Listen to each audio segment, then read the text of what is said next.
कि सर अगर ह्यूमन और डॉग का सेक्स करवाएं तो कैसा बच्चा होगा? सर ने गुस्से में चिल्ला के बोला, तेरे जैसा। हाँ हाँ एग्जैक्टली, तू ही पैदा होगा चूतिए।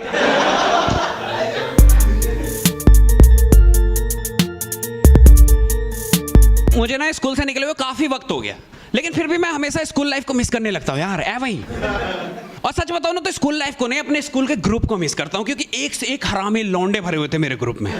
हमारे स्कूल वाले ना हमेशा हर साल हिट लिस्ट निकालते थे हरामी बच्चों, जिसमें फर्स्ट से लेकर 6 तक हम ही टॉप करते थे, क्योंकि 6 ही दोस्त थे ना हमारे ग्रुप में।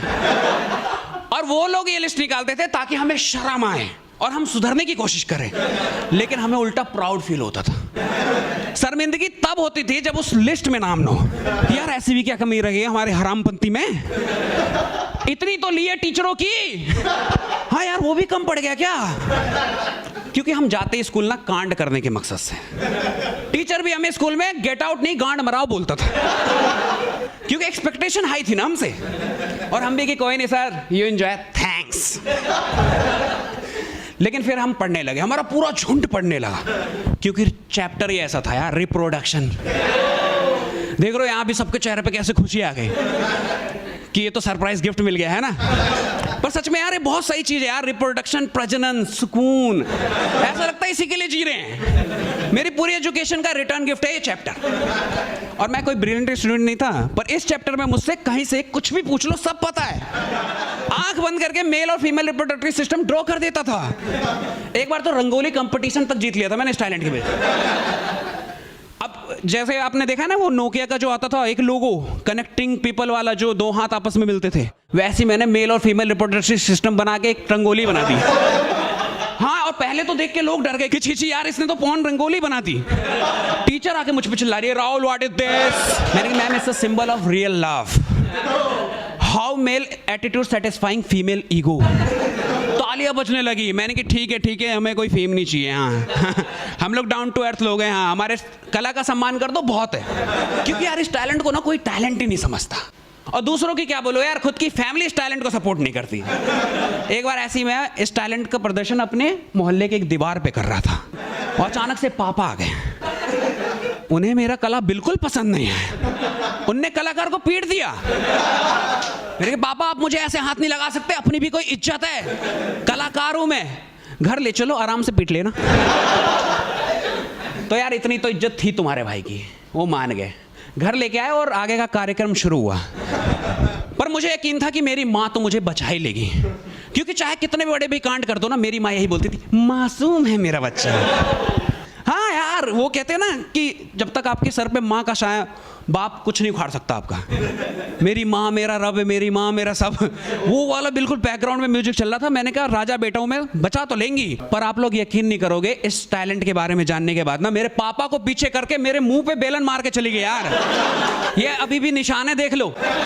और उससे भी ज्यादा यार मेरे दादाजी भाई व्हील चेयर पे थे, बैठना छोड़ो लेटना मुश्किल था, ऐसे पड़े रहते थे। हर दिन हम गंगा जल डालते थे कि निकल लो। इस कांड को जानने के बाद उछल के मेरी छाती पे लात मारा उनने कि लोड़े कहां से सीखा ये सब? मैंने की स्कूल से। पर जब यार कलाकार के कला की इज्जत नहीं है तो बातों की क्या ही करते हैं। वो मुझे लेके स्कूल गए कंफर्म करवाने, और स्कूल में जाके पापा मैडम से पूछ रहे कि ये फलान दिन बनाना तुमने सिखाया है? मैंने कहा यार ये फलान दिन क्या होता है यार? मैम मुझसे पूछ रही है कि क्या कह रहे हैं। मैंने कहा मेल रिप्रोडक्टिव सिस्टम की बात कर रहे हैं। तो मैडम ने कहा कि जी हाँ बिल्कुल ये सब पढ़ाया जाता है। सदमे में चले गए हैं, कह रहे पढ़ाई तो सच में बहुत जरूरी चीज है यार। हाँ मेरे साथ ही 10वीं करने की बात कर रहे थे। वो तो स्कूल वालों ने मना कर दिया कि भाई साहब आपको कौन पढ़ाएगा। हाँ यार किसी का भी इंटरेस्ट आ जाएगा, क्योंकि ये चैप्टर ही ऐसा है यार। हम खुद जब हमें ये चैप्टर पढ़ाने वाले थे तो हम एक हाथ में पेन और दूसरे में पेनिस पकड़ के बैठ गए कि साथ के साथ प्रैक्टिकल भी हो जाएगा। पर मैम ने प्रैक्टिकल जैसा कुछ करवाया ही नहीं। हमने कि ये क्या बात हो यार, आप ही तो हमेशा बोलती थी science is all about practical, तो प्रैक्टिकल कहाँ है? हम धरने पे बैठ गए। हमने कि हमें तो प्रैक्टिकल चाहिए, और अगर मांगे पूरी नहीं हुई ना तो जंतर मंतर तक पहुंच जाएंगे। जो रिप्रोडक्शन का प्रैक्टिकल मांग रहे थे यार, और लड़कियां साथ दे रही है कि हाँ हाँ मैं भी चाहिए, मुझे भी चाहिए। हाँ, और हमारे स्कूल में ये चैप्टर हमारे सेक्शन में नहीं, हमारे बगल वाले सेक्शन में पढ़ाने आई सबसे पहले। और हम सब एक्साइटमेंट में बैठे हुए थे कि जैसे पीरियड खत्म होगा भाग के जाएंगे। फिर मैडम जैसे ही निकले हम सब गए पूछने की, बता मजा आया मजा आया? कहता भाई पूछे मत, मजा आ गया यार, रोंगटे खड़े हो गए रोंगटे। मैंने कहा साले चूतिए, जो खड़ा हुआ उसको रोंगटे नहीं कहते। अब तो बड़ा हो जा, कब तक मम्मा बॉय बन के जिएगा? हाँ यार, और उसकी क्या बोलो यार, मैं खुद इस चैप्टर से पहले बड़ा फुद्दू था यार। मैं अपने टट्टों को देख के दिन रात यही सोचता था कि ये दिया क्यों है। हाँ यार, ऐसे ही लटका हुआ है, कोई काम ही नहीं। हाँ, मैंने कि ये कल्ली जोट खेल लेता हूँ, मैंने तो खेले भी हैं यार। हाँ, यूं पकड़ के बता कल्ली है कि जोट? कल्ली, दोनों बॉल हाथ में, देख। हाँ, मैं तो खेल लेता था। वो तो बाद में पता चला कि बेटा ये खेलने की नहीं, संभाल के रखने की चीज है, क्योंकि अगर इसे कुछ हुआ ना तो घर में खेलने वाला नहीं आएगा। लेकिन फिर वो पल आया जिसका हमें सदियों से इंतजार था। हमारे क्लास में भी मैडम चैप्टर पढ़ाने आई, और हमारे क्लास में आई, और वो ना इमरान हाशमी के जमाने में दो फूलों को मिला के सेक्स समझा रही है। हमने कि अगर उसे सेक्स कहते थे, पोर्न डीवी के चूतिया बनाने के लिए बनाया वेंचो। तेरा भाई तो इसी का स्पाइड बिजनेस आना यार, पोर्न डीवीडी देता था रेंट पे बच्चों को।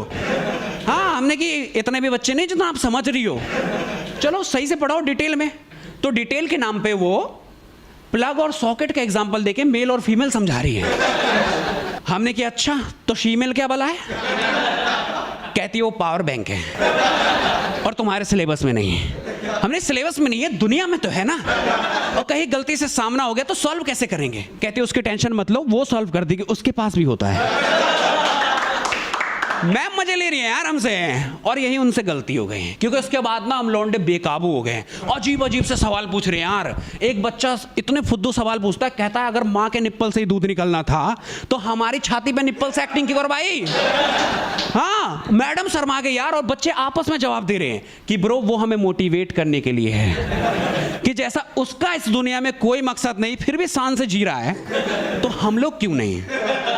मैम ने जाके प्रिंसिपल को कंप्लेन कर दिया कि देखो हमसे तो पढ़ाया नहीं जाएगा, आप देख लो ये बच्चे उस लायक है नहीं। तो प्रिंसिपल ने पर्टिकुलर उस चैप्टर के लिए एक सर को बुला के लेके आए। हमारा सारा मूड खराब हो गया, क्योंकि हमें यार सर से ना पढ़ना नहीं था, हमें तो मैडम के साथ ही मजा आ रहा था, है ना। तो हमने कि कोई नहीं, हम सर से इतने मजे लेंगे कि खुद ही भाग जाएंगे। और सर भी आके ना पेन की कैप ओपन क्लोज करके ना रिप्रोडक्शन समझा रहे हैं। हमने कि सर हम कैसे पैदा हुए ये बताओ, ये अपना प्रोसेस मत बताओ। ये क्या पेन को ओपन क्लोज कर रहे हो, टेस्ट ट्यूब बेबी हो क्या?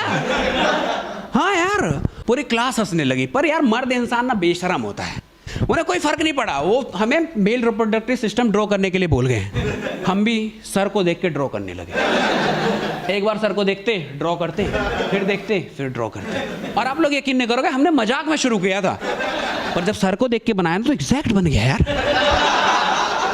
क्योंकि वो सर थोड़े बहुत लगते भी ऐसे थे यार। हाँ, यहाँ तक बाल नहीं यार, मुंह कम टोपा ज्यादा।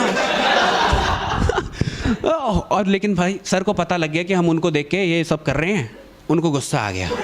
और वो गुस्से में थे, तभी मेरा दोस्त जो छमिया था उसने एक फुद्दू सा सवाल पूछ दिया कि सर अगर ह्यूमन और डॉग का सेक्स करवाएं तो कैसा बच्चा होगा? सर ने गुस्से में चिल्ला के बोला तेरे जैसा। हाँ हाँ एग्जैक्टली, तू ही पैदा होगा चूतिए। हाँ यार, कितना लोग है यार, वो भी तो इंसान है यार। Thank you so much guys.